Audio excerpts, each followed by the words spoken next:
아침 묵상에 오신 여러분들을 환영하고 축복합니다. 또 오늘 하루의 시작을 또 하나님과 함께 할 수 있게 허락하여 주신 하나님께 감사드리고요. 특별히 오늘은 이번 한 주간의 첫날인데요.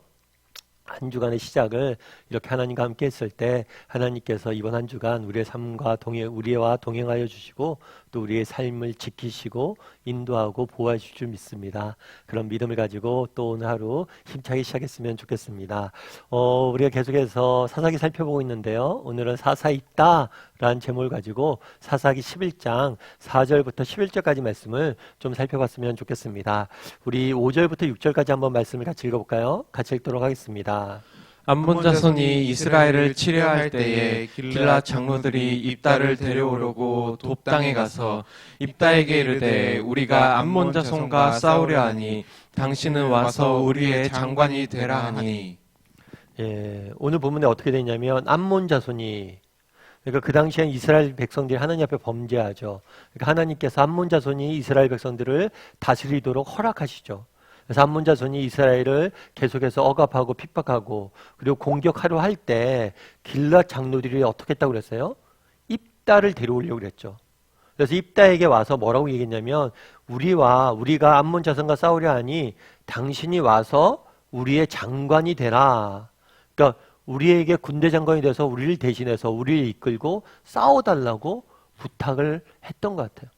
아무래도 입다에게 이렇게 부탁을 한 이유는 입다가 우리가 정확히 성경에 나와 있지 않지만 굉장히 용맹스러운 그런 면들이 있었겠죠. 그래서 정말 군대를 이끌 만한 자질이 있다고 판단했기 때문에 아마 입다에게서 이렇게 와서 부탁을 했던 것 같아요. 그러자 입다의 반응이 어땠을까요? 우리 7절 말씀을 같이 한번 읽어볼까요? 같이 읽도록 하겠습니다. 입다가 길라 장로들에게 이르되 너희가 전에 나를 미워하여 내 아버지 집에서 쫓아내지 아니하였느냐? 이제 너희가 환난을 당하였다고 어찌하여 내게 왔느냐 하니라. 입다가 뭐라고 그래요? 길라 장로들에게 너희가 전에 나를 미워하여 내 아버지 집에서 쫓아내지 아니하였느냐? 라고 이야기를 하는 거죠. 실제로 그렇죠. 입다를 소개했을 때 뭐라고 돼 있어요? 입다가 기생의 아들이고, 즉 지난주에 배웠던 것처럼 기생의 아들이고, 그러다 보니까 상속권이 없다 보니까 그 형제들이, 식구들이, 그 가족이, 공동체가 그를 내쫓아서 정말 길앗 지역에 머무르지 못하고 정말 소외되고 버림받은 사람과 함께 돕당이 있었다라고 이야기하죠. 그렇게 나를 버릴 땐 언제고 이제 와서 나에게 도와달라고 하는 거냐라고 말하는 거죠.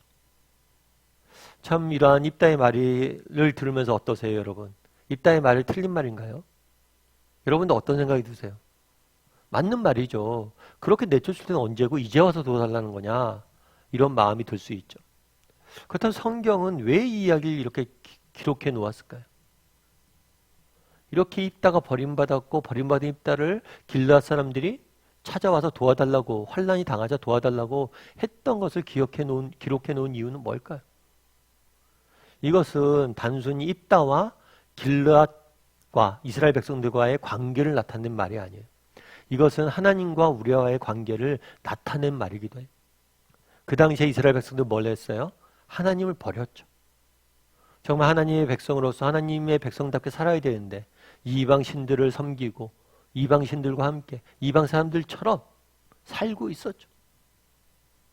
그래서 이스라엘 사람들 하나님을 버렸어요. 버리자. 그런데 버려서 정말 그렇게 고생을 하니까 환난날이 되니까 또 하나님 앞에 가서 구하잖아요. 똑같다는 거예요. 길르앗과 입다의 모습을 통해서 보여주고 했던 건 뭐냐면 그 당시에 이스라엘 백성과 하나님과의 관계를 보여주고 있었던 거예요. 끊임없이 반복되고 있는 거죠. 사사기를 우리가 계속해서 살펴보죠. 정말 평온할 때, 정말 좋을 때는 하나님 믿고 살아가다가 뭐예요? 문제만 생기면 하나님 옆에 쪼르르 달려가는 거죠. 어쩌면 그런 면에서 계속해서 말씀드리지만 이 이스라엘 백성들의 모습은 우리의 모습과 다른 거예요? 같은 거예요? 같은 거죠. 우리도 이런 모습이 발견되잖아요. 정말 인생에 문제가 없을 때 평온할 때는 마치 하나님 안 계신 것처럼 살아가다가 문제가 생기면 하나님 어떻게 우리를 버렸습니까? 하고 하나님 앞에 기도하고 간구하는 게 우리의 모습이잖아요. 그럼에도 불구하고 우리에게 소망이 있는 이유는 뭐예요? 그럼에도 불구하고 소망이 있는 이유는 뭐냐면 이후에 하나님께서 이 입다를 통해서 승리를 주십니다.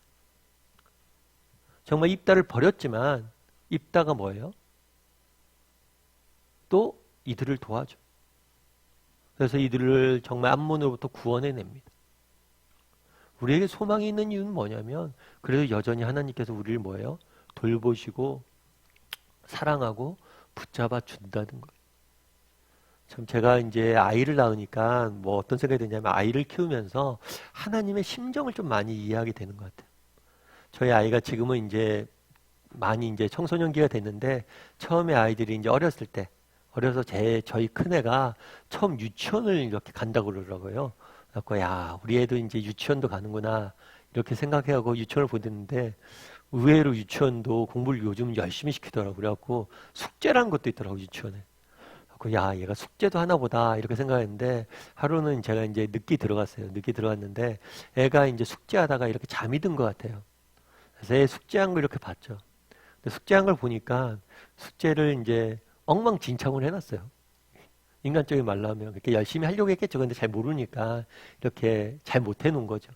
그래서 한참 보다가 이게 안 되겠더라고요. 그래서 제가 이렇게 그 숙제를 대신 해줬어요.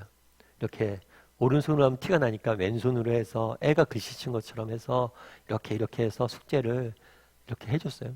그러면서 정말 하나님 마음이 좀 이해가 되더라고요. 사실 그렇잖아요. 우리 인생을 살다 보면 우리가 뭐예요?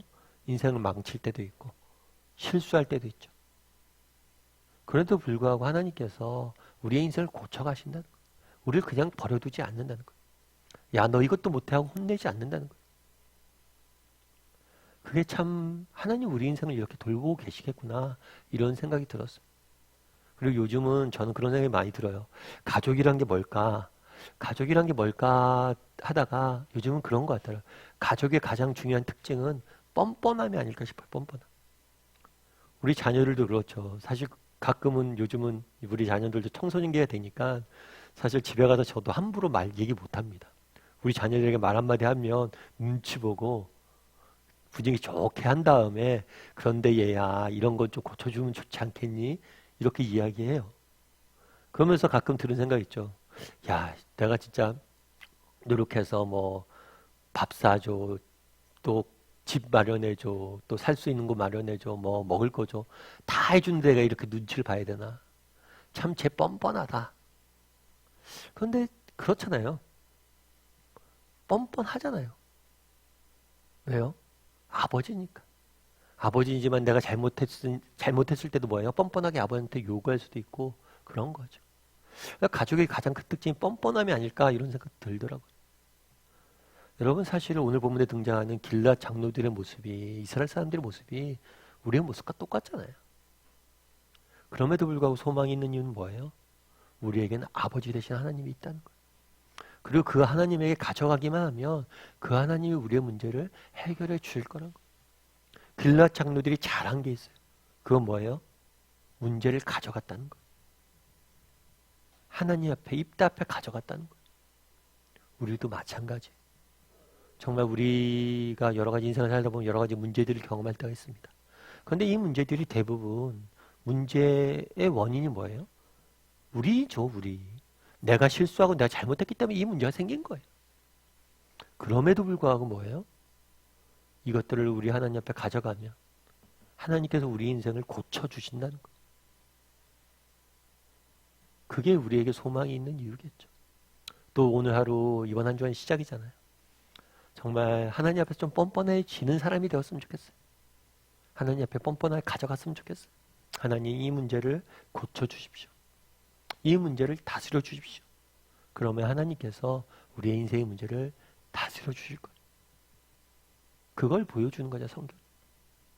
그래서 오늘 하루 나는 얼마나 정말 하나님 앞에 내 인생의 문제를 가져갈 줄 아는 사람인지 돌아봤으면 좋겠고요.